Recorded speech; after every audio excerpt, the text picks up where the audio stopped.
Well, the sun also didn't shine in Lodi today, where the rain meant a busy Friday for public works crews and some community members. ABC 10's Gabriel Porras continues our team coverage now from Lodi.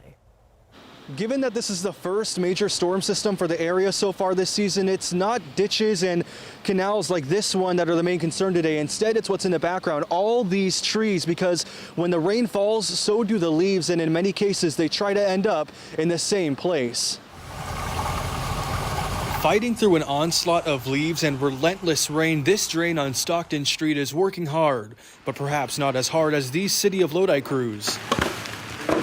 Hopping from neighborhood to neighborhood, making sure the drains get a break. We're trying to clear all the gutters before the real downpour starts. But Gloria Hernandez isn't waiting for their truck to turn into her neighborhood. Because it was really high, the water. She may not have cones, a shovel, and safety vest, but she does have a broom and a few spare minutes. It was a lot of water and it was not flowing, so I decided to start sweeping so the water can keep flowing. Because of Gloria, the water in her neighborhood can now get to its destination.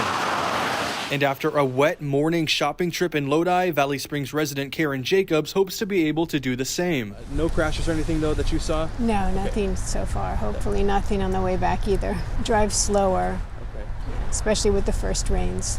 With flooding now no longer a concern for her area, Gloria has the same advice. And just be safe. Drive slow. Now, the work for the city crews doesn't stop when the sun goes down. The City of Lodi tells me they will have crews available to respond tonight to any incidents that might pop up as the rain continues to fall. In Lodi, Gabriel Porras, ABC 10. Gabriel, thank you.